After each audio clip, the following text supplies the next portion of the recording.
Hello बच्चों, आज के इस वीडियो में चैप्टर बायोमोलिक्यूल के प्रीवियस ईयर के क्वेश्चंस, जेईई एडवांस के प्रीवियस ईयर के क्वेश्चंस का डिस्कशन करेंगे। यहां हम लोग 2006 से 2025 तक जितने भी क्वेश्चंस आए हुए हैं उनका डिस्कशन करेंगे। इस चैप्टर का मैं फर्स्ट पार्ट पहले ही डिस्कशन कर चुका हूं। आज ये सेकेंड पार्ट हम यहाँ डिस्कशन करने वाले हैं, सॉल्व करने वाले हैं क्वेश्चंस को। इसके अलावा अगर आपको previous year question JEE advance के फिजिक्स एंड ऑर्गेनिक केमिस्ट्री के और भी चैप्टर्स का वीडियो सॉल्यूशंस देखना है तो आप इसी चैनल की प्लेलिस्ट में, मतलब मोहित त्यागी नाम से जो यूट्यूब चैनल है उसकी प्लेलिस्ट में जाके आप चैप्टर वाइज पीवाईक्यूज में वीडियो सॉल्यूशंस देख सकते हैं। इसके अलावा डिस्क्रिप्शन में भी आपको उनका लिंक मिल जाएगा। तो हम लोग टाइम वेस्ट नहीं करेंगे, डायरेक्ट क्वेश्चंस पे आएंगे। 2015 में एक क्वेश्चन आया था और काफी अच्छा क्वेश्चन है। अमीनो एसिड है, यहां पर अमीनो एसिड में नाइट्रस एसिड डाल दिया, NaNO2 प्लस HCl डाल दिया 0 डिग्री सेल्सियस पे, तो क्या प्रोडक्ट बनना चाहिए? ठीक है, क्वेश्चन तो यह है। अच्छा, हमें पता है कि प्राइमरी अमीन की रिएक्शन नाइट्रस एसिड से करा दिया जाए तो डायजोनियम सॉल्ट बनता है। एलिफेटिक अमीन का डायजोनियम सॉल्ट स्टेबल नहीं होता तो वो आगे वाटर से रिएक्शन करा करके एल्कोहल में कन्वर्ट हो जाता है। ठीक, लेकिन अमीनो एसिड में थोड़ा सा डिफरेंस है। तो यहां समझना, क्वेश्चन सॉल्व करता हूं, पहले मैं कॉन्सेप्ट समझा देता हूं। पहले मैं देखो, नॉर्मली कोई प्राइमरी अमीन हो, ये आर एलिफेटिक है, एरोमेटिक नहीं है, एलिफेटिक है। एरोमेटिक से तो डायजोनियम सॉल्ट बनता है लो टेम्परेचर पे। तो ये एक प्राइमरी एलिफेटिक अमीन है और इसकी रिएक्शन आपने NaNO2 प्लस एसिड से करा दी, 0 टेम्परेचर पे करा दी चाहे तो डाइएजोनियम सॉल्ट बनना चाहिए। बट डाइएजोनियम सॉल्ट यहां अनस्टेबल होता है, ये अनस्टेबल है। ठीक है, एरोमेटिक अमीन का डायजोनियम सॉल्ट तो फिर भी 5 डिग्री सेल्सियस तक जिंदा रह जाता है। एलिफेटिक अमीन का डायजोनियम सॉल्ट तो जिंदा ही नहीं रहता, वो तो तुरंत टूटेगा ही टूटेगा, डिसोशिएट होगा ही होगा, यहां से नाइट्रोजन गैस निकलेगी और ये आगे फिर R प्लस बनाता है जो कि वाटर से रिएक्शन करके SN1 रिएक्शन करके मेजर प्रोडक्ट एल्कोहल बनाता है। जनरली तो यही मेजर प्रोडक्ट होता है। एलिफेटिक का तो यही हाल है, मतलब कार्बोकेटाइन इंटरमीडिएट बनता है यहां पर, ये कार्बोकेटाइन इंटरमीडिएट है। ठीक है, अब हम ये पढ़ चुके हैं कि SN1 में कैटायन बनेगा, प्लेनर होगा, और अगर कायरल कार्बन बनेगा तो उसमें रेसमिक मिक्सचर बनता है, ये आपको आइडिया है। जैसे इसी से रिलेटेड एक एग्जांपल लेता हूं कि यहां पर एक एलिफेटिक अमीन है, यहां मिथाइल है, यहां H है, यहां इथाइल है। ठीक है, ये एक एलिफेटिक अमीन है और इसकी रिएक्शन अगर मैं HNO2 मतलब नाइट्रस एसिड से करा दूं, NaNO2 प्लस HCl से करा दूं तो डायजोनियम सॉल्ट बनेगा, कार्बोकेटाइन बनेगा, प्लेनर कार्बोकेटाइन। इस कार्बन पर मिथाइल H इथाइल ऐसे बनेगा और उस जगह फिर रिएक्शन होगी। ठीक है, इस जगह रिएक्शन होगी और क्योंकि प्लेनर कैटायन है तो अल्कोहल का OH दोनों तरफ आना चाहिए, रैसमिक मिक्सचर इसमें बनता है और इसमें कोई दिक्कत वाली बात भी नहीं है कि ये दो प्रोडक्ट बनेंगे। यहां तक कोई दिक्कत नहीं होनी चाहिए। ठीक, रैसमिक मिक्सचर बन गया, इनएंशियोमर्स बनेंगे। लेकिन यही कहानी अगर अमीनो एसिड की हो, इस जगह कोई अमीनो एसिड हो, जैसे कि यहां मान लीजिए कोई अमीनो एसिड ले लिया, ऑप्टिकली एक्टिव है, R इक्वल्स टू जो भी हो, और यही रिएक्शन करा दो आप, तो आप सोचोगे कि सेम रिएक्शन हो जानी चाहिए, अमीनो एसिड में भी सेम रिएक्शन होनी चाहिए। लेकिन यहां सेम रिएक्शन नहीं होती है, रिटेंशन प्रोडक्ट बनता है केवल और केवल। OH NH2 को हटा के OH आएगा, लेकिन ओनली रिटेंशन प्रोडक्ट बनता है।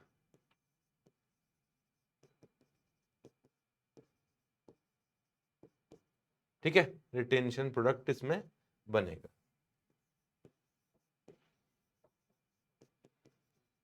ठीक है, केवल एक ही प्रोडक्ट बना जिसमें NH2 के साइड में ही OH आया। ऐसा क्यों हुआ? ऐसा हुआ नेबरिंग ग्रुप पार्टिसिपेशन के कारण। आपने एनजीपी पढ़ा होगा, एनजीपी मतलब नेबरिंग ग्रुप पार्टिसिपेशन।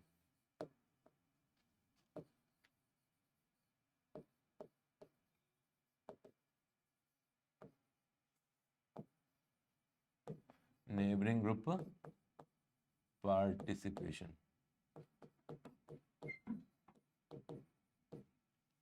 ठीक है। नेबरिंग ग्रुप पार्टिसिपेशन में क्या होता है, आपने ये पढ़ा था कि लीविंग ग्रुप के जस्ट पास में कोई डोनर एटम हो, तो जैसे यहाँ ये लीविंग ग्रुप है, ये NH2 है अभी तो, और यहाँ कार्बोक्सिलिक एसिड है ना, ये कार्बोक्सिलिक एसिड है, और यहाँ H है और यहाँ R ग्रुप है। जब इसकी रिएक्शन HNO2 से करवाते हैं, उस केस में प्रोडक्ट एक जो बना वो किस तरीके से बनता है, डाइएजोनियम सॉल्ट तो बना ही होगा, ये डाइएजोनियम सॉल्ट बना, और यहां है कार्बोक्सिलिक एसिड, ठीक है। तो जैसे ही ये ग्रुप बाहर निकलने वाला होता है, साथ के साथ ही जैसे ये ग्रुप तो बाहर निकल रहा है, तो इस ऑक्सीजन के लोन पेयर यहां आके बॉन्ड बनाते हैं बैक साइड से, यहाँ डबल बॉन्ड बनेगा, वो रेजोनेटिंग स्ट्रक्चर है, और इस तरह का नेबरिंग ग्रुप पार्टिसिपेशन होगा। अब नेबरिंग ग्रुप पार्टिसिपेशन होता क्या है ये थोड़ी ना बताऊंगा मैं, ये मैं तो कॉन्सेप्ट बता रहा हूँ कि ऐसा कुछ होता है कि यहाँ से ग्रुप बाहर निकल गया, और ये कार्बन है, डबल बॉन्ड इस जगह, ये ऑक्सीजन, ऐसा कुछ बना। नेक्स्ट स्टेप में वाटर के मॉलिक्यूल बैक साइड से अगेन रिएक्शन करेंगे, ये वाला बॉन्ड टूटेगा, मतलब इसने यहाँ अटैक किया, ये वाला बॉन्ड टूटा, और ये वापस कार्बोक्सिलिक एसिड बन गया। तो यहाँ नेबरिंग ग्रुप पार्टिसिपेशन रिएक्शन होती है, जिसके कारण रिटेंशन प्रोडक्ट ही बनता है, वाटर का मॉलिक्यूल आ गया उसमें से, फिर H+ निकल जाएगा, H+ निकल के सेम साइड में ही H जुड़ जाता है, ठीक है। अब बेसिक कॉन्सेप्ट बता देता हूं, नेबरिंग ग्रुप पार्टिसिपेशन में लिविंग ग्रुप के जस्ट पास में कोई डोनर एटम, जैसे कार्बन है उस जगह डोनर एटम आ गया ऑक्सीजन, तो उस केस में बैक साइड से पहले ये अटैक करता है, ये लिविंग ग्रुप निकलता है और उसके बैक साइड से ये ग्रुप जुड़ जाता है इस तरीके से, फिर वापस में न्यूक्लियोफाइल यहाँ उसी साइड से अटैक करता है जहां से लिविंग ग्रुप निकला था, और वापस टूट के निकल जाता है। दो बार इसमें इन्वर्जन होता है, एक बार इंटरनल ग्रुप से और दूसरा न्यूक्लियोफाइल से, इसलिए रिटेंशन ऑफ कॉन्फिगरेशन होता है। इसलिए इस क्वेश्चन का आंसर जो होगा वो रिटेंशन ऑफ कॉन्फिगरेशन वाला ही होगा। कार्बोक्सिलिक एसिड का तो कुछ नहीं बिगड़ेगा, कार्बोक्सिलिक एसिड तो ऐसा कैसे रहेगा, यहां तो NH2 लगा दिए, तो गलत है।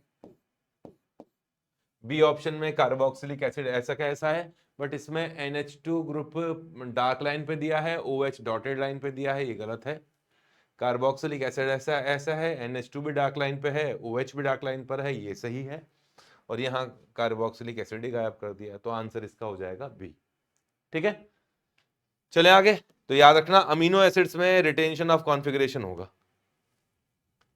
नेक्स्ट क्वेश्चन है, एक कंपाउंड की स्ट्रक्चर दी गई है, बड़ा सा कंपाउंड है, और इस कंपाउंड में पूछा गया है कि टोटल इस कंपाउंड का एसिडिक हाइड्रोलाइसिस कर दिया जाए, ये पेप्टाइड है कोई, इसका एसिडिक हाइड्रोलाइसिस कर दिया जाए तो कितने total number of natural occurring amino acids बनेंगे।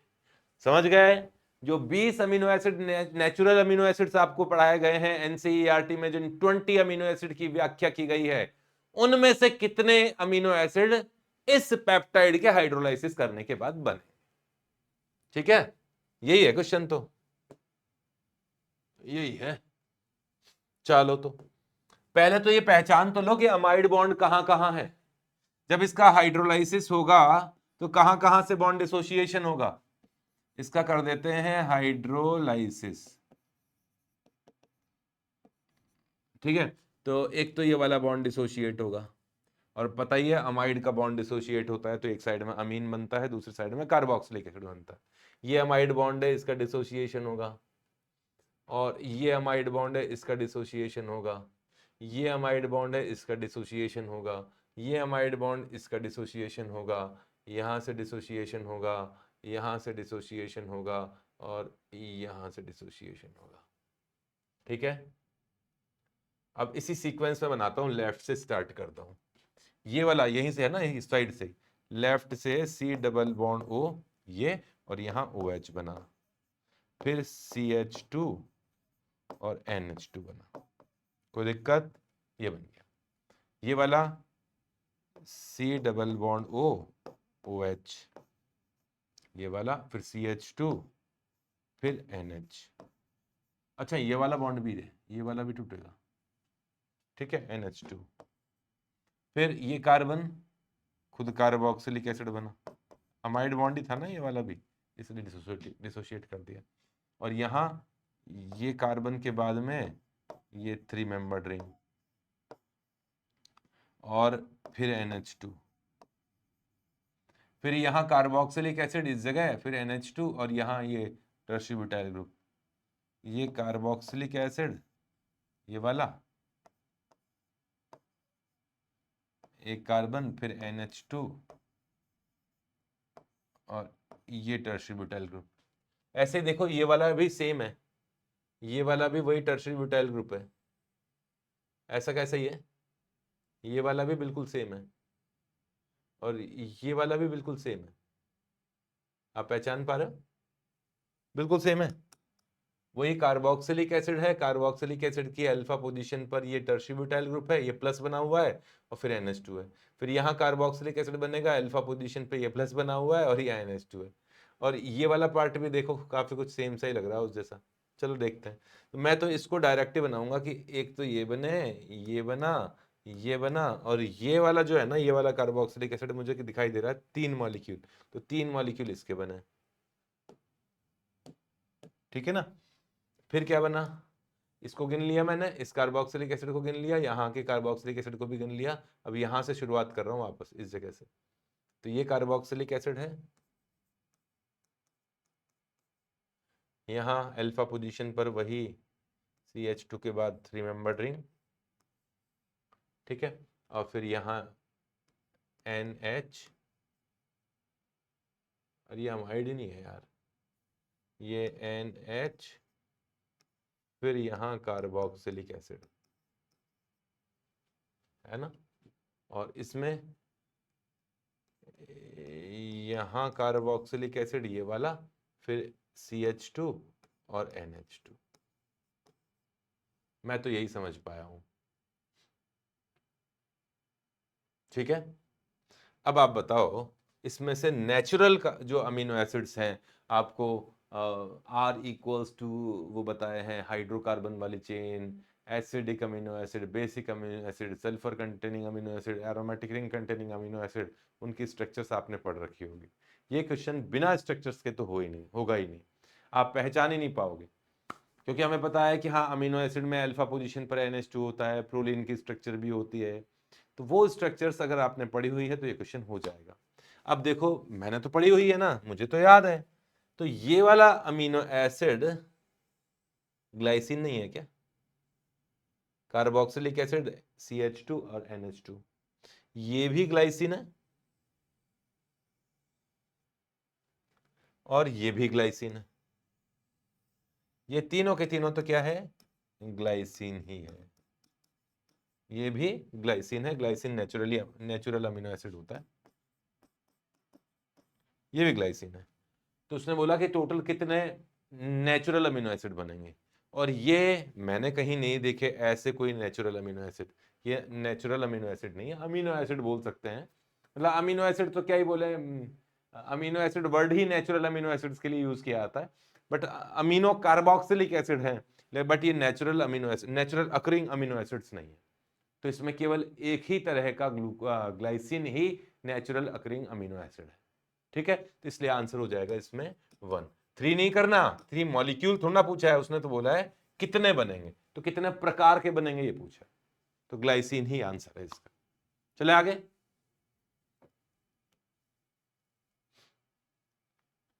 हाँ, 2013 में एक क्वेश्चन आया था कि एक टेट्रापेप्टाइड है। टेट्रापेप्टाइड का मतलब चार अमीनो एसिड्स ने आपस में जुड़े हुए हैं और कॉम्बिनेशन से एक चार अमीनो एसिड की टेट्रापेप्टाइड चेन बना रखी है। ठीक है, इसमें लिखा हुआ है कि कार्बोक्सिलिक ग्रुप तो एलानिन पर है और this produces glycine, valine and phenyl alanine on complete hydrolysis. For this tetrapeptide, the number of possible sequence primary structure with NH2 group attached to a chiral center is. Question समझ गए कि भाई ये चार amino acid है, glycine, valine, phenyl alanine और alanine, इन चार amino acids के कॉम्बिनेशन से टेट्रापेप्टाइड बनेगा। तो क्वेश्चन में कंडीशन डाल दी कि कितने टेट्रापेप्टाइड पॉसिबल हैं जिसमें सी टर्मिनल मतलब कार्बोक्सिलिक एसिड पे तो NH2 ही होना चाहिए, मतलब सॉरी NH2 क्या, एलानिन ही होना चाहिए, और N टर्मिनल पर कायरल कार्बन होना जरूरी है। कायरल कार्बन से अटैच होना चाहिए, मतलब ग्लाइसिन से अटैच नहीं होना चाहिए। ग्लाइसिन में कायरल कार्बन नहीं होता है। ठीक है भाई, हम लोग जब पेप्टाइड की स्ट्रक्चर में आते हैं ना इस तरीके से, तो इस साइड में तो NH2 होता है, फिर बड़ी सी चेन होती है, फिर इस तरफ कार्बोक्सिलिक एसिड होता है, ये सी टर्मिनल होता है और ये N टर्मिनल होता है। N टर्मिनल को पहले लिखूंगा, सी टर्मिनल को बाद में लिखूंगा, और ऐसे ही लिखा जाता है। जब नेम लिखा जाता है तो इसी तरीके से लिखा जाता है। कंडीशन इसने बता दी कि यहां एलानिन ही होना चाहिए, एलानिन सबसे आखिरी में ही आना चाहिए। तो एक तो कंडीशन ऐसे ही खत्म हो गई। वैसे परम्यूटेशन कॉम्बिनेशन आपने पढ़ रखे हैं।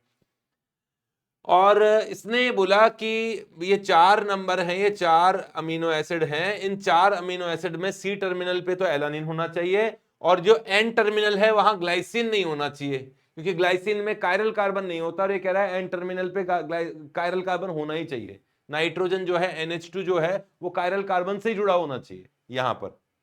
ठीक है, तो यहां ग्लाइसिन नहीं होना चाहिए। तो यहां कौन कौन हो सकता है, बस हो गया क्वेश्चन। तो यहां हो सकता है एलानिन, तो वहीं कॉर्नर पे ही आएगा सी टर्मिनल पर। तो वैलिन हो सकता है, फिनाइल एलानिन हो सकता है, तो यहां तो एलानिन आएगा ही आएगा, ये फिक्स हो गया।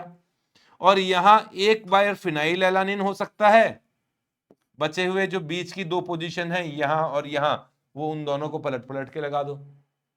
और एक बार यहां क्या हो सकता है, वैलिन हो सकता है,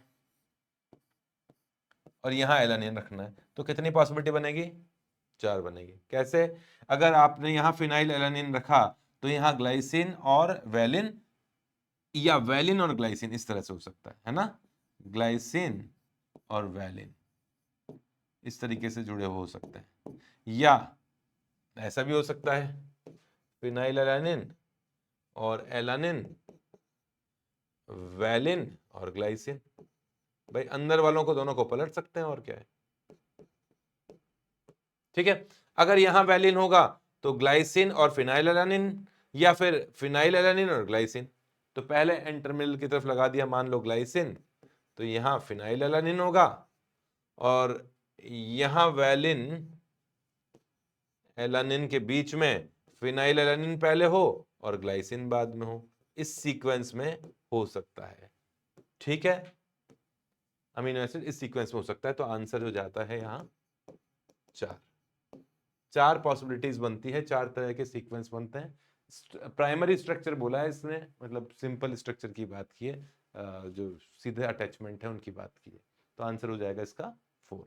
ठीक है, चलो नेक्स्ट क्वेश्चन पे चलते हैं।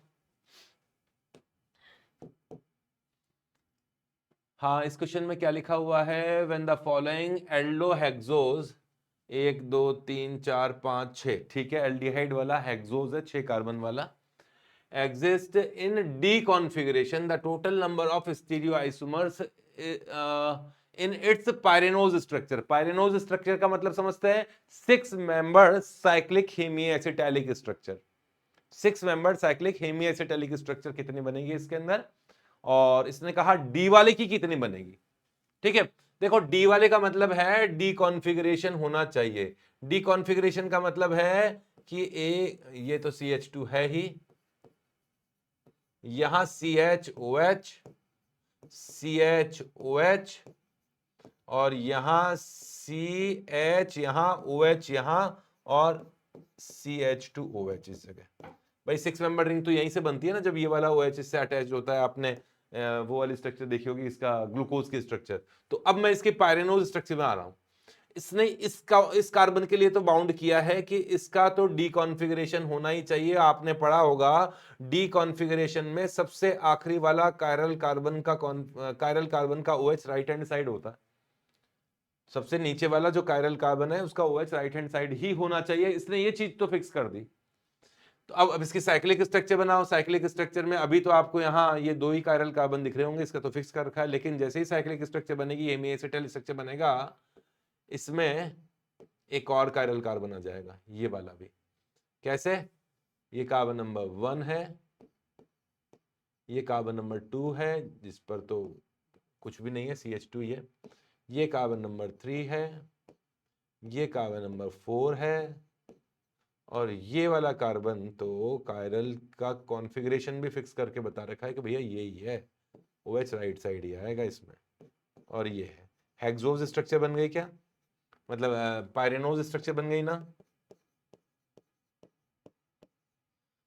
1 2 3 4 5 और ऑक्सीजन को इंक्लूड करते हुए 6। तो पायरेनोज स्ट्रक्चर में 6 कार्बन, मतलब 6 कार्बन की रिंग, 6 एटम्स की रिंग होती है। फ्यूरेनोज में 5 एटम्स की रिंग होती है। अब इसमें कितने कायरल कार्बन है? 1 2 3। लेकिन इस कायरल कार्बन का कॉन्फ़िगरेशन तो फिक्स है, पहले ही बोल रखा है डी आइसोमर है, तो ये डी आइसोमर है। तो 3 आइसोमर ऐसे हैं जिनमें तो पॉसिबिलिटी है कि आर भी हो सकता है, एस भी हो सकता है, आर भी हो सकता है, एस भी हो सकता है, आर भी हो सकता है, एस भी हो सकता है। तो 2 इसकी 2 इसकी 2 इसकी 2 गुणा 2 गुणा 2, मतलब 8 स्ट्रक्चर्स बनेंगी। टोटल 2 की पावर 3 पॉसिबल स्ट्रक्चर्स इसकी हो सकती है। इतने इसके आइसोमर्स हो सकते हैं। अगर ये डी की बात नहीं करता कि टोटल कितने बन सकते हैं इसके पायरेनोज, तो फिर इसके आ जाता है 2 की पावर 4 आंसर होता। अभी तो 2 की पावर 3 ही होगा, क्योंकि डी के लिए पूछा है।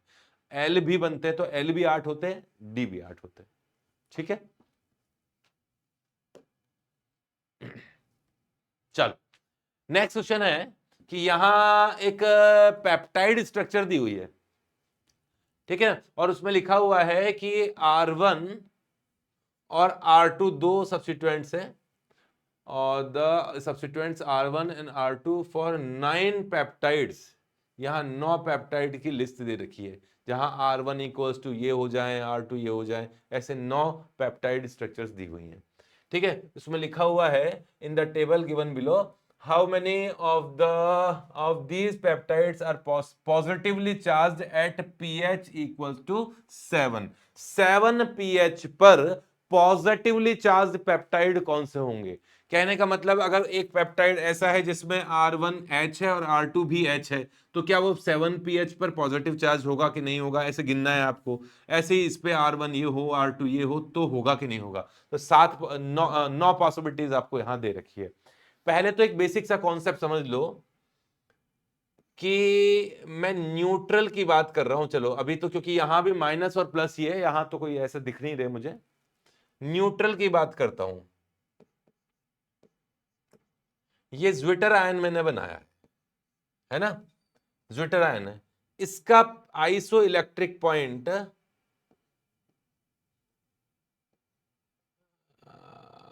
जो भी है, आइसो इलेक्ट्रिक पॉइंट पर ये न्यूट्रल स्टेट में है।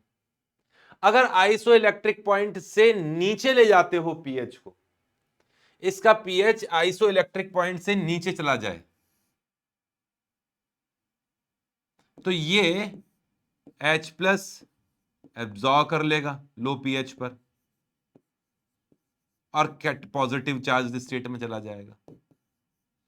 इसका जो पीएच है वो क्या होगा, कम होगा आइसो इलेक्ट्रिक पॉइंट से, तब जाके पॉजिटिव चार्ज आएगा।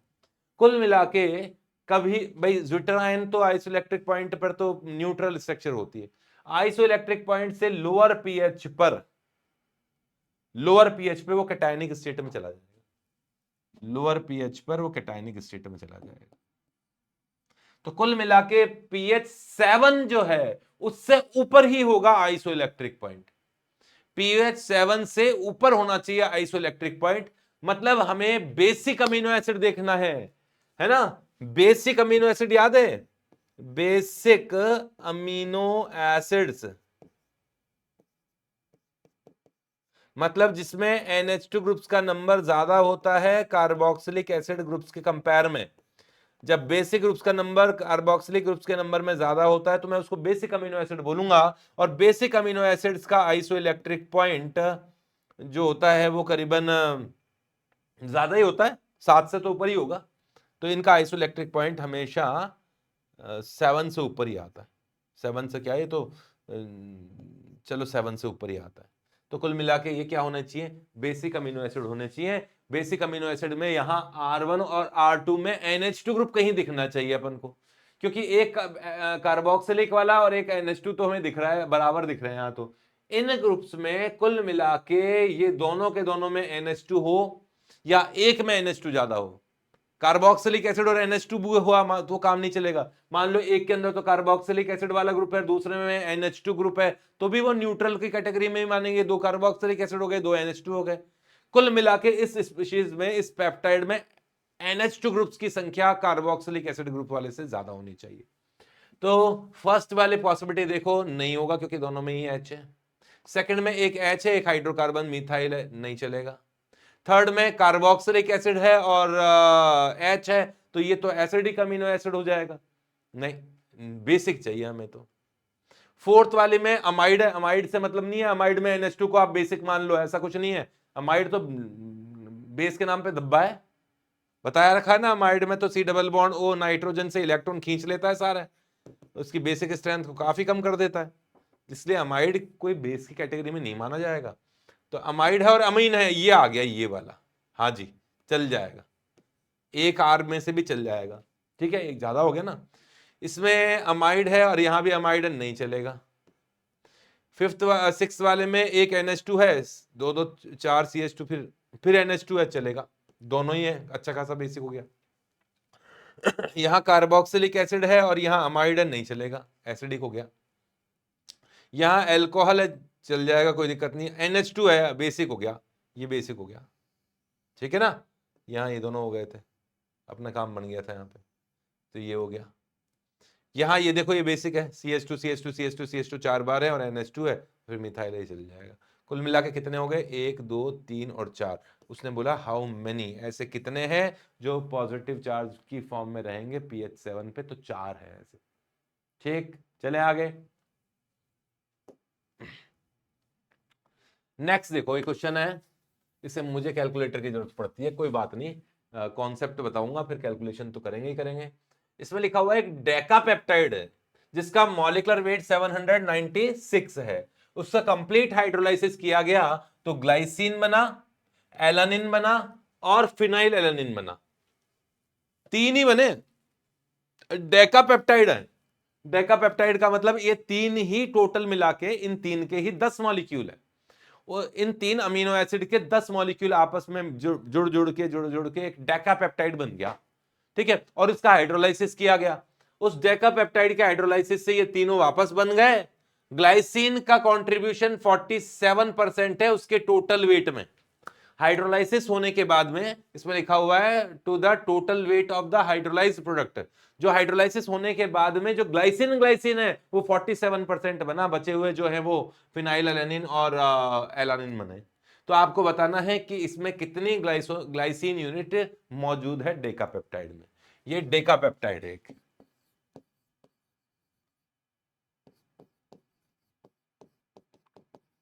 ठीक है। आपको ये पता है कि डाई पेप्टाइड में 2 अमीनो एसिड होते हैं जो एक पेप्टाइड लिंकेज से जुड़े होते हैं। भाई डाई के अंदर क्या होगा, इधर एक अमीनो एसिड था और इधर एक अमीनो एसिड था, यहां इन दोनों के बीच में लिंकेज आ गया। डाई पेप्टाइड में कि एक यहां अमीनो एसिड है, अरे यार एक तो ये रहा अमीनो एसिड और एक ये रहा अमीनो एसिड, ठीक है। इनमें से H2O निकल गया और यहां एक पेप्टाइड बॉन्ड बन गया। तो डाई पेप्टाइड में एक ही पेप्टाइड बॉन्ड होता है। ट्राई पेप्टाइड में 2 पेप्टाइड बॉन्ड होंगे, ये अमीनो एसिड है, ये अमीनो एसिड, ये अमीनो एसिड है, एक पेप्टाइड बॉन्ड यहाँ होगा, एक पेप्टाइड बॉन्ड यहाँ होगा। तो डेका पेप्टाइड में कितने पेप्टाइड बॉन्ड होंगे, 9। इसका हाइड्रोलाइसिस करोगे तो एक H2O का मॉलिक्यूल चाहिए ना, डाइपेप्टाइड में एक H2O का मॉलिक्यूल चाहिए होगा जो कि इसे दोनों को डिसोशिएट करेगा। तो डेकापेप्टाइड में 9 H2O के मॉलिक्यूल जुड़ेंगे। जब इसकी रिएक्शन, इसका हाइड्रोलाइसिस होगा तो 10 मॉलिक्यूल बनेंगे, और वो 10 मॉलिक्यूल में से ग्लाइसिन भी बना है, एलानिन भी बना है, और फिनाइल एलानिन भी बना है, और इन तीनों के जो मॉलिक्यूल है वो टोटल मिला के 10 है। ठीक है, और इसमें 9 H2O के मॉलिक्यूल कंबाइन हुए होंगे और उनके 9 H2O के मॉलिक्यूल जुड़ के ये वाला फाइनल मिक्सचर बना होगा। इस फाइनल मिक्सचर का जो वेट है, जो टोटल वेट है, वो कितना होगा? इसके एक मोल का वेट तो इतना है, 796 है इसके डेकापेप्टाइड के एक मोल का। तो इसका टोटल वेट कितना होगा इस फाइनल प्रोडक्ट मिक्सचर का? इसका टोटल मास कितना होगा? वो एक मोल लिया था मान लो आपने, तो इसका टोटल मास कितना होगा? उसका मास प्लस 9 H2O का मास। ठीक है ना भाई? टोटल मास कितना हो जाएगा? टोटल मास हो जाएगा 796 प्लस 9 H2O का मास। एक H2O का तो 18 होता ही है, तो ये टोटल मास हो जाएगा। इस टोटल मास में ग्लाइसिन, ग्लाइसिन जिसका मॉलिक्यूलर वेट नहीं दे रखा क्या? हाँ दे रखा है, मॉलिक्यूलर वेट इसका 75 है।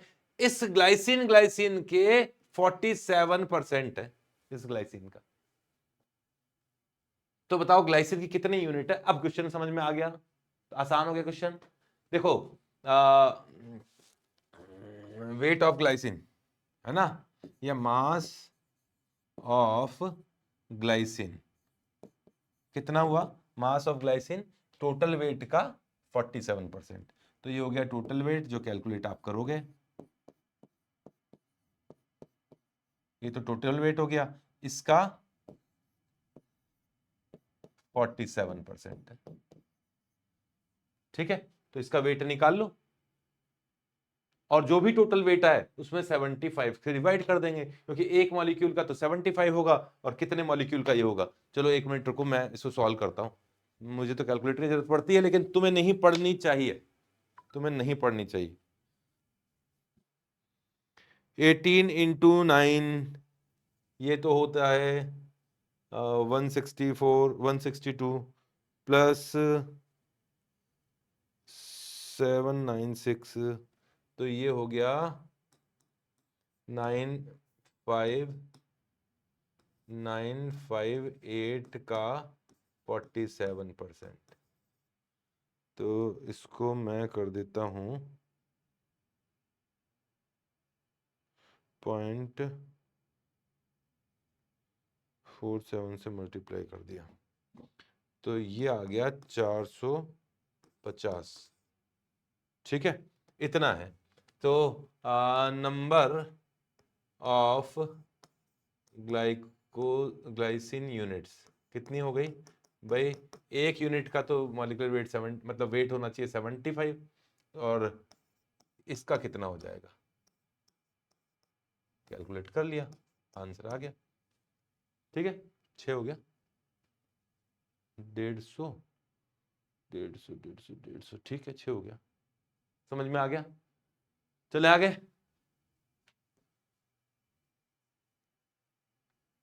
हाँ, 2011 का क्वेश्चन है, एक कार्बोहाइड्रेट का पायरेनोज स्ट्रक्चर गिवन है।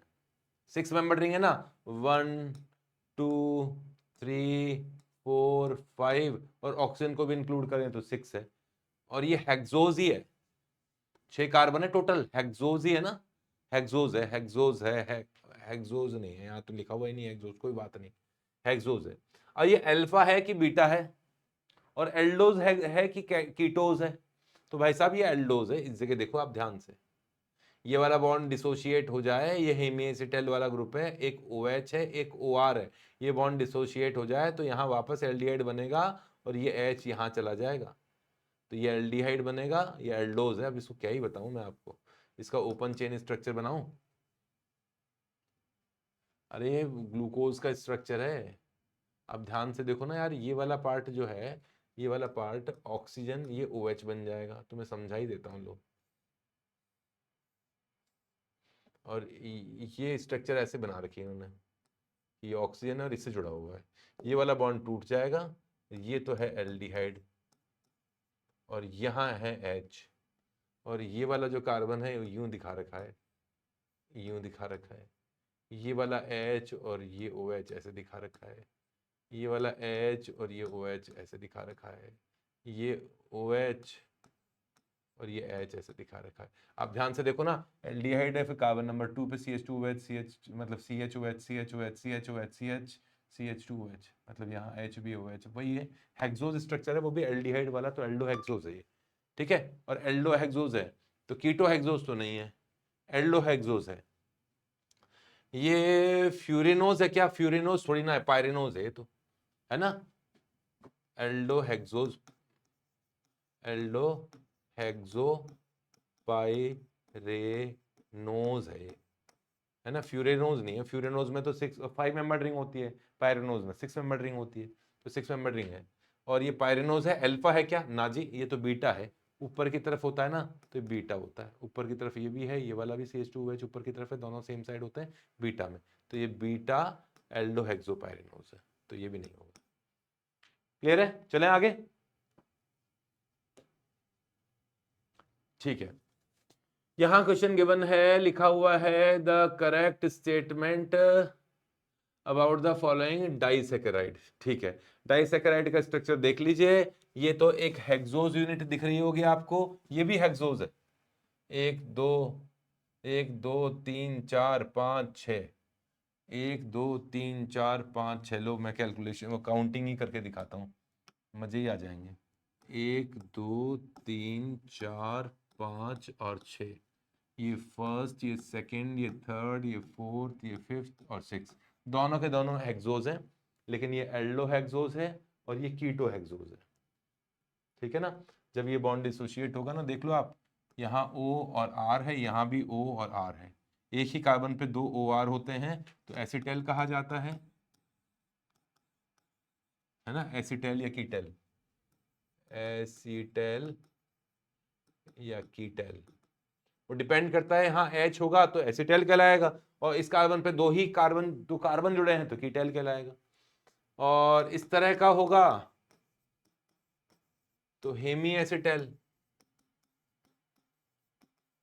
या हेमी कीटेल। एक H जुड़ा होगा तो हेमी एसिटेल बोलेंगे, और एक भी H नहीं है इस कार्बन पे तो हेमी कीटेल बोलेंगे। तो आप देखना जरा, इस कार्बन पर OR एसिटेल ही है, क्योंकि यहाँ H भी है, तो ये तो एसिटेल वाला कार्बन है,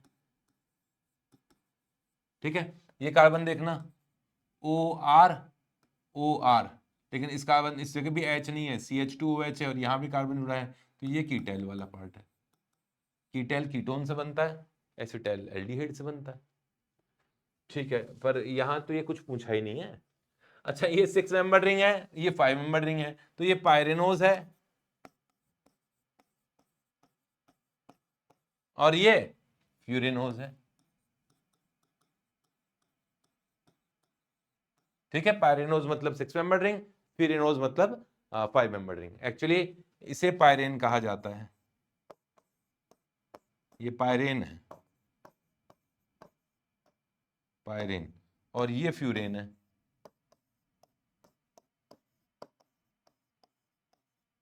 तो इनसे मिलता जुलता नाम रखा है, ऑक्सीजन कंटेनिंग 5 मेंबर रिंग मतलब furanose, oxygen containing 6 member ring pyranose, इनसे मिलता जुलता नाम रखा है, ठीक है। तो ये बोला कि ए रिंग पायरेनोज है, और अल्फा ग्लाइकोसाइडिक लिंकेज है कि बीटा ग्लाइकोसाइडिक लिंकेज है, उसको भी समझ लो। तुम्हें अल्फा ग्लूकोज और बीटा ग्लूकोज का स्ट्रक्चर याद है? जैसे बीटा ग्लूकोज का स्ट्रक्चर तो मैंने रट रखा है बिल्कुल अच्छी तरीके से, मैं बिल्कुल बीटा ग्लूकोज का स्ट्रक्चर रटता हूं हमेशा, हमेशा मतलब रट लेता हूं, है ना। यहां अगर ये OH ऊपर की तरफ है, भाई ऐसे ही होगा ना, first second third fourth fifth, और ये 6 कार्बन, ये भी ऊपर होता है और ये ऊपर होता है, तो ये तो बीटा होता है। और आपने वो स्ट्रक्चर भी देखी होगी, ये सुक्रोज के अंदर फ्रक्टोज का स्ट्रक्चर, फ्रक्टोज में भी अगर ऐसा है कि कार्बन नंबर 2 ये रहा ना इस तरफ, तो इसमें कार्बन नंबर 2 नीचे की तरफ होता है, कार्बन नंबर 2 नीचे की तरफ होता है, तो ये बीटा में ही होता है, ग्लूकोज का अंदर बीटा, यस बीटा की तरफ ही होता है। तो ये अगर ऐसा कार्बन नंबर 2 में है कि जैसे ये CH2OH है, ये कार्बन नंबर 1 है, ये कार्बन नंबर 2 है, और यहाँ OH नीचे की तरफ है, ये 6 नंबर का कार्बन है, तो यहाँ ये OH इस तरफ है, तो ये बीटा है। अच्छा, इसको इस तरीके से भी शो किया जाता है कि यहाँ OH है, CH2OH, ये कार्बन नंबर 1 है, ये 2 है, फिर CH2OH ऊपर है, तो ये 1 2 3 4 5 6, तो ये भी ऊपर की तरफ है, ये भी ऊपर की तरफ है, ये बीटा है। एक्चुअली दोनों सेम साइड होता है ना, तो बीटा ही है। ये भी सेम साइड है, CH2OH, और ये सेम साइड है, बीटा होता है, तो ये भी बीटा है, ये भी बीटा है। इसमें कार्बन नंबर 2 इस तरफ लिखा है लेफ्ट साइड में, तो OH नीचे होना चाहिए बीटा के लिए, और अगर इस तरफ OH होता है किसी में, और मतलब फ्रक्टोज के लिए इस तरह का, तो वो बीटा ऊपर की तरफ दिखाया जाता है। ये मतलब समझने का क्या है, ये तो याद रखने का है थोड़ा सा, क्लियर है। तो ये वाला OH तो नीचे की तरफ है, ये अल्फा है, और ये बीटा है। बस अब तो हो गया। रिंग ए जो कि ये है, पायरेनोज है, बिल्कुल सही है। अल्फा है क्या, बिल्कुल अल्फा ग्लाइकोसाइडिक लिंकेज है, तो ये सही हो गया ए वाला। रिंग ए फ्यूरिनोज है क्या, असत्य वचन, खत्म करो कहानी, 6 मेंबर रिंग है ये तो। रिंग बी फ्यूरिनोज है, हाँ बिल्कुल फ्यूरिनोज है। अल्फा लिंकेज है क्या, नहीं जी बीटा लिंकेज है, तो ये गलत हो गया। रिंग बी पायरेनोज है क्या, गलत हो गया, फ्यूरिनोज है ये तो। समझ गए, चले आगे। एक बार स्ट्रक्चर बता ही दूं क्या, थोड़ा सा स्ट्रक्चर समझा ही देता हूं यार मैं, 1 मिनट है ना, इसको समझा देता हूं स्ट्रक्चर को, ध्यान से सुनना। Carbon carbon carbon carbon, double bond CH2OH, OH OH OH OH, open chain structure है डी ग्लूकोज की, है ना, इसको लिखने की जरूरत नहीं है, ये डी ग्लूकोज के लिए बनाया मैंने। इसका हेमी आइसोटेल स्ट्रक्चर कैसा बनेगा, यहां से H यहां पहुंचा देंगे, और मैं अल्फा का बना देता हूं या बीटा का बना देता हूं, चलो कार्बन नंबर 1 2 3 4 5 एंड 6,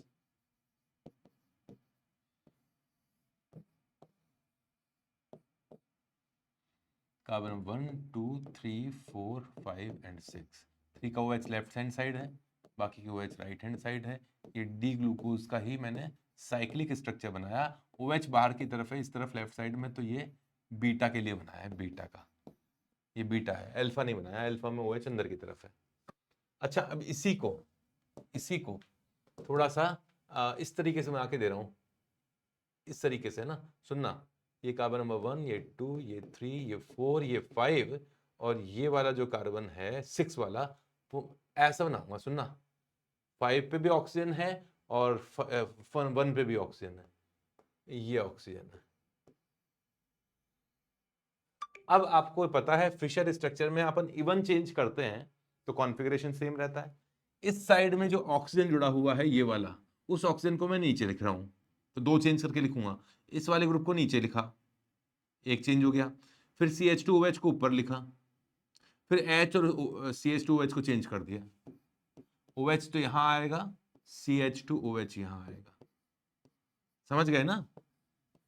ऑक्सीजन को नीचे किया, CH2OH को ऊपर किया यहां, फिर H को और CH2OH को चेंज कर दिया, 2 चेंज हो गए। यहां मैंने कुछ चेंज नहीं किया, तुम्हें समझाने के लिए। अब मैं इससे है ना तुम्हें रिंग बना के दिखा रहा हूं, बीटा रखा था, ये OH यहां है, कार्बन नंबर 3 का यहां है, वैसा ही है, कुछ भी चेंज नहीं किया, ये सेम स्ट्रक्चर है, इवन चेंज करके बनाया है।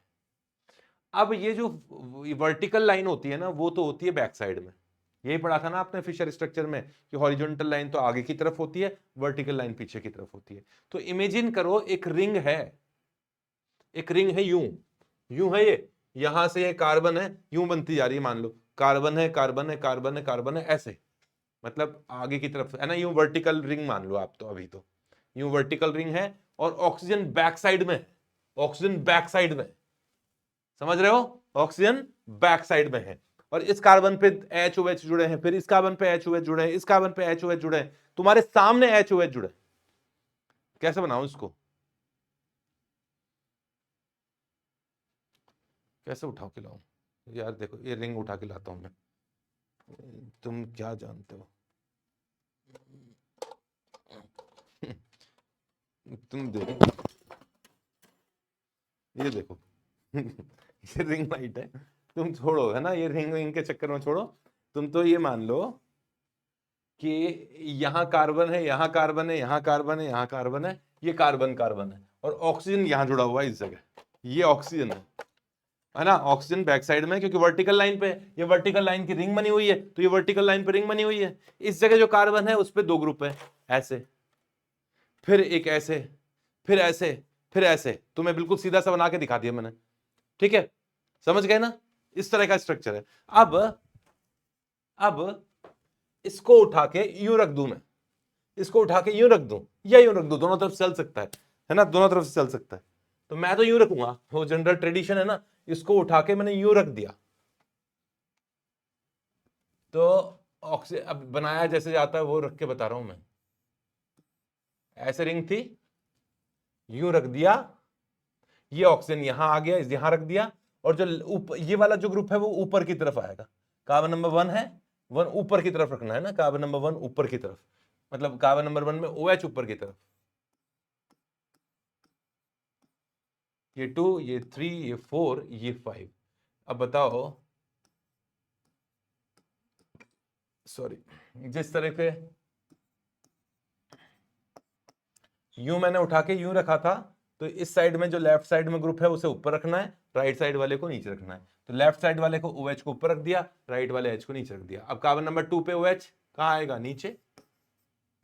कार्बन नंबर 3 पे ऊपर, कार्बन नंबर 4 पे नीचे, कार्बन नंबर 5 पर OH। OH तो इस जगह होना ही नहीं चाहिए क्या? होना चाहिए ना। OH नीचे और फिर CH2OH। सही किया क्या मैंने? यार इस जगह तो कार्बन नंबर H ही था, हाँ इस जगह तो H ही था, इस जगह तो H ही था। समझ गए ना? ये बीटा का स्ट्रक्चर है। अब आप कहोगे सर आपने उठा के यूं ही क्यों रखा? यूं भी तो रख सकते थे। इस स्ट्रक्चर में ऑक्सीजन यूं है, यूं भी रख सकते हैं, रख दो, मुझे क्या दिक्कत है? ऐसा रख दो, ऐसे रख दो, ये लो। ये पहचानने के लिए सही कर रहा हूं, ऐसा कर दो, क्या फर्क पड़ता है? यूं उठा के रखा, OH नीचे की तरफ गया, ये वाला है ना। इस बार ऐसा रखने से क्या होगा? ये वाला ग्रुप नीचे होगा, ये ऊपर की तरफ होगा, तो ये नीचे रख दिया। कार्बन नंबर 1 ये है, 2 ये है, 3 ये है, 4 ये है, 5 ये है। तो अब जो लेफ्ट साइड में है वो नीचे है, तो लेफ्ट साइड में इस बार तो OH ऊपर आएगा, फिर थर्ड का OH नीचे आएगा, फोर्थ का OH ऊपर आएगा, फिफ्थ पोजीशन पे CH2OH नीचे आएगा। सारे ग्रुप चेंज कर दिए ना। ये भी बीटा ही है मेरे भाई, ये OH और ये CH2 सेम साइड ही आते हैं ना, ये बीटा ही है। लिखने का तरीका है, पर ऐसा लिखते नहीं है, ऐसा ही लिखते हैं, हमें तो ऐसा ही लिखते हैं, तो ऐसा ही याद करा हुआ है मैंने। क्लियर है? इसी तरीके से फ्रक्टोज का बना के देखते हैं। फ्रक्टोज में भी अब समझना, फ्रक्टोज में भी अगर कार्बन नंबर 1 2 को आप इस साइड में रखते हैं, इस साइड में रखते हैं, तो OH ऊपर है बीटा में और ये CH2OH है बीटा में। अगर आपने इस साइड में रखा है तो OH नीचे की तरफ है तो बीटा। ठीक है ना? क्लियर है? चले आगे, अब दिमाग लगाते रहो। चलो नेक्स्ट क्वेश्चन है। क्वेश्चन में ये तो एक्स स्ट्रक्चर है, ये तो एक्स है, ये क्या पता कहां लिख रखा है इन्होंने, ये एक्स है और ये वाई स्ट्रक्चर है। ठीक है, अब क्वेश्चन में लिखा है करेक्ट स्टेटमेंट बताओ एक्स और वाई के लिए, दोनों शुगर्स हैं। ठीक है, X is reducing sugar and Y is non reducing sugar. X तो सुक्रोज दिख रही है मुझे साफ साफ, मैं आंख बंद करके पहचान लेता हूं इसको, तो एफ सुक्रोज है। ठीक है, हालांकि उसने नेम वेम कुछ नहीं पूछा है, कहीं पे भी कुछ नहीं पूछा नेम, तो वो तो लिंकेज की बात कर रहा है। और ये वाला जो है ये कौन है? ये ओहो, कार्बन नंबर 2, कार्बन नंबर 2, ये तो अजीब सी स्ट्रक्चर है यार, मैनोज तो नहीं है कहीं पे, ये ग्लूकोज नहीं है, ये ग्लूकोज स्ट्रक्चर है, ये तो कोई और ही स्ट्रक्चर है, ऐसे ही बना के दिए, मेरे को नाम भी याद नहीं है उसका, या होगा भी तो दिमाग लगाना पड़ेगा। चलो क्वेश्चन में जो पूछा है ना उस पर आता है अपन तो। उसने बोला रिड्यूसिंग शुगर है कि नॉन रिड्यूसिंग शुगर है। रिड्यूसिंग शुगर कैसे पहचानते हैं?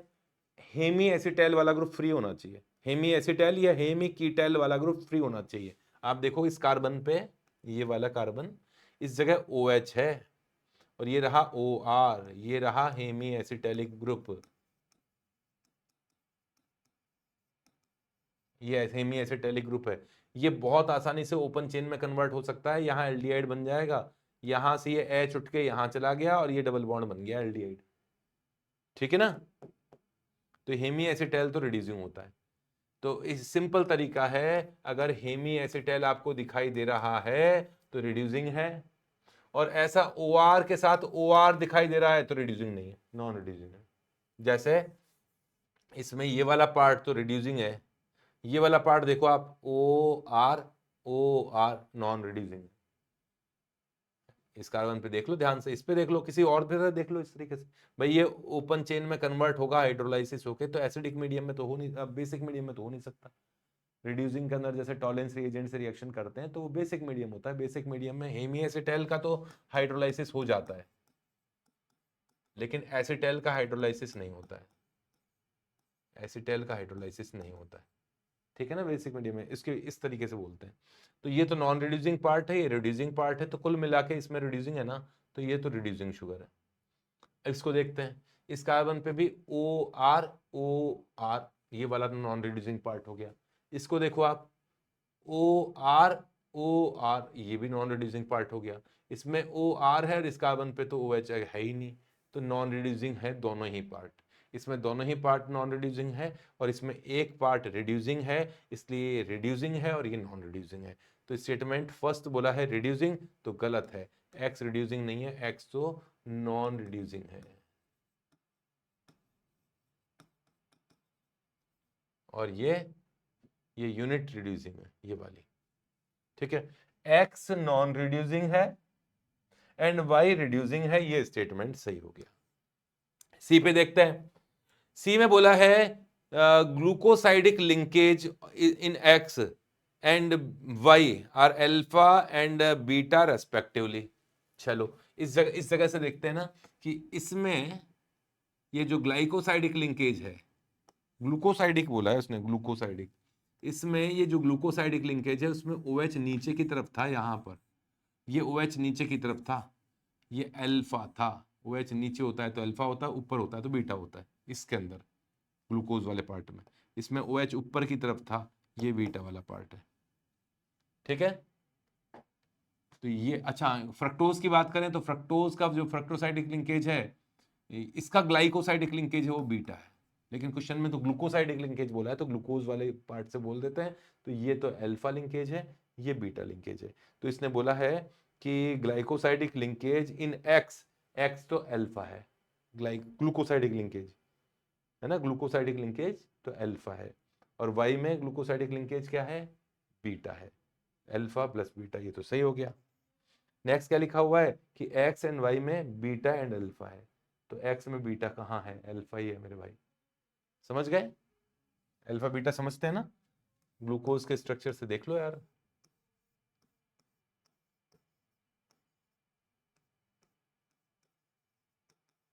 ये बीटा होता है,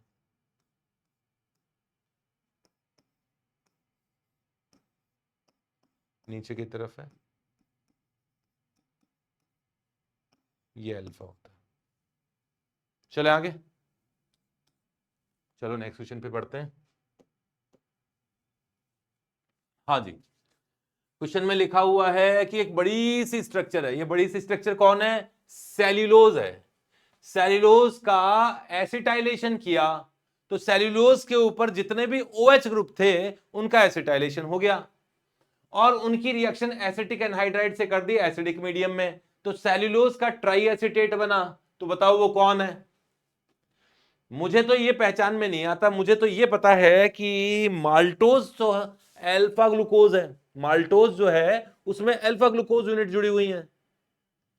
और अच्छा स्टार्च बोलूं, गलत बोल गया, स्टार्च में बहुत सारी अल्फा ग्लूकोज यूनिट्स हैं, जबकि सेल्यूलोज में बहुत सारी बीटा ग्लूकोज यूनिट है। मैंने रटा हुआ है ये, ठीक है ना।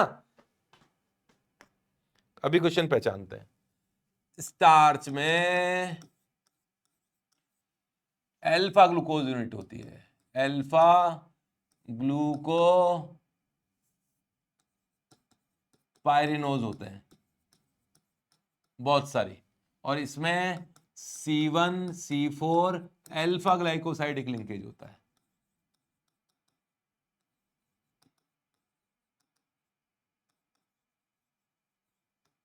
ठीक है, जबकि सेल्यूलोज में बीटा ग्लाइकोसाइडिक लिंकेज होता है, और जिसमें C1 C4 beta glycosidic linkage होता है, बीटा लिंकेज होता है। क्लियर है। अब मैं तुम्हें बीटा ग्लूकोज की स्ट्रक्चर बना के बताऊं। देखो मुझे तो आती है, मैं तो बना दूंगा, तुम्हें भी आनी चाहिए, तुम्हें भी आनी चाहिए। ये रहा ग्लूकोज,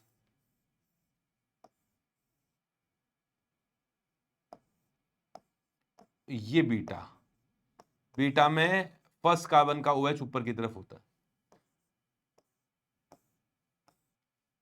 ये 3, ये 4, ये 5, ये 6।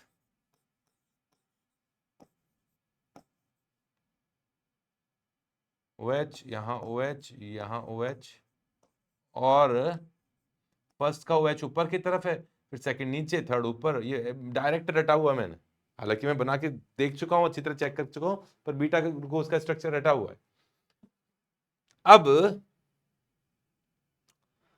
अब इन्होंने बनाया कैसे, देखें, ऐसे ऊपर की तरफ, ठीक है, तो हम भी वैसे ही बनाएंगे। अब इस स्ट्रक्चर को मैं, बीटा लिंकेज है ना ये, हाँ जी, कॉपी मारा, ये लो जी, ये लो जी, ये लो जी, ज्यादा दूर काहे को जाए, छोड़ो। हाँ, इसकी कार्बन नंबर 1 की बीटा, ये बीटा ग्लूकोज की स्ट्रक्चर है, ये बीटा ग्लूकोज का स्ट्रक्चर है, बीटा है, बीटा है, बेटा है, ठीक है।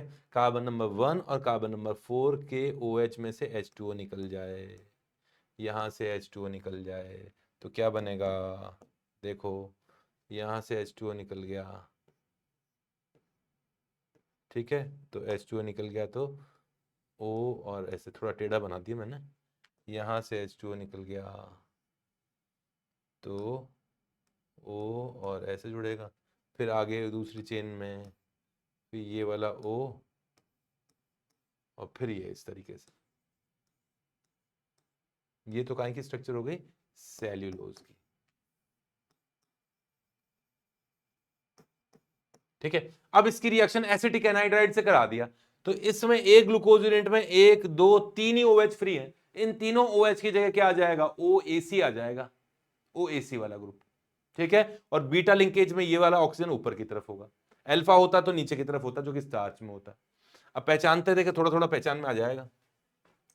OAC तो इसमें लगे हुए हैं, थोड़ा ध्यान से देखना है ना, एसीटेट तो सब में लगे हुए हैं, इसमें भी लिंकेज बीटा है ऊपर की तरफ से, तो लिंकेज तो इसमें भी बीटा है, इसमें भी OH ऊपर की तरफ है, ये देखो, ये वाला OH ऊपर की तरफ था, उससे जुड़ा है, ये भी बीटा लिंकेज है, ये तो अल्फा है, ये नीचे की तरफ है, अल्फा लिंकेज है इसमें, ये आंसर तो नहीं हो सकता। इसमें भी नीचे की तरफ है, ये भी अल्फा लिंकेज है, ये आंसर भी नहीं हो सकता। अब इन दोनों में से पहचानते हैं।